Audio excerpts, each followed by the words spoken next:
एक बार हजरत मूसा अलैहिस्सलाम अल्लाह ताला से मिलने जा रहे थे। रास्ते में उनकी मुलाकात एक अमीर आदमी से हुई। वह अमीर बहुत परेशान दिख रहा था। मूसा ने पूछा, क्या बात है? उसने कहा, ऐ मूसा, मैं तुम्हें अल्लाह के पास जाते देख रहा हूं। मेरा पैगाम पहुंचा देना कि ऐ अल्लाह, तूने मुझे इतनी दौलत दे दी है कि अब बर्दाश्त नहीं हो रही, और कुछ न दे। इस दौलत ने मुझे परेशान कर दिया है। मूसा अलैहिस्सलाम आगे बढ़े तो रास्ते में एक गरीब आदमी मिला। वह इतना गरीब था कि अपने जिस्म को ढकने के लिए उसके पास सिर्फ एक कुर्ता था, वो भी फटा था। उसने भी मूसा से कहा, ऐ मूसा, अल्लाह से कहो कि मेरी ये हालत देख। सबको देता है, मुझे कब देगा? मेरे पास कुछ भी नहीं है, मुझे कुछ दे दे। मूसा अलैहिस्सलाम अल्लाह ताला के पास पहुंचे और पहले अमीर का पैगाम सुनाया। ऐ अल्लाह, एक अमीर बंदा मिला जिसने कहा कि तूने मुझे इतनी दौलत दे दी है कि अब बर्दाश्त नहीं हो रही और न दे।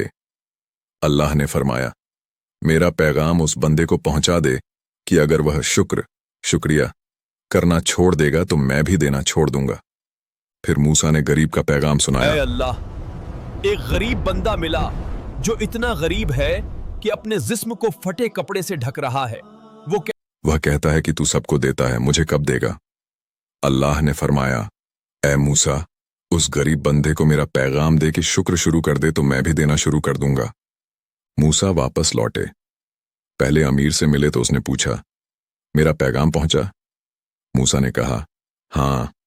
अल्लाह ने फरमाया कि अगर तुम शुक्र छोड़ दोगे तो वह भी देना छोड़ देंगे। अमीर बोला, ऐ मूसा, ये कैसे मुमकिन है? मैं शुक्र कैसे छोड़ सकता हूं? जब मेरे पास कुछ नहीं था तब भी शुक्र की दौलत थी। मैं सब कुछ छोड़ सकता हूं मगर शुक्र की दौलत नहीं। जो भी हो, मैं शुक्र करता रहूंगा। मूसा ने कहा, अगर तुम शुक्र करते रहोगे तो अल्लाह भी देता रहेगा। फिर गरीब से मिले। गरीब ने पूछा, मेरा पैगाम? मूसा ने कहा, अल्लाह ने फरमाया कि शुक्र शुरू कर दो तो वो भी देना शुरू कर गरीब बोला, ए नबी अल्लाह, मैं शुक्र करूं क्या? मेरे पास तो कुछ है ही नहीं। जिम्स भी फटे कपड़े से ढक रहा हूं, अल्लाह ने मुझे क्या दिया है कि शुक्र करूं? उसी दौरान एक तेज आंधी चली और गरीब का कपड़ा भी उड़ गया। उसकी नंगी हालत सबके सामने आ गई। यह नाशुक्रे की सजा की निशानी थी। यह कहानी हमें सिखाती है कि दौलत की फराखी और तंगी में भी अल्लाह का शुक्र अदा करना चाहिए।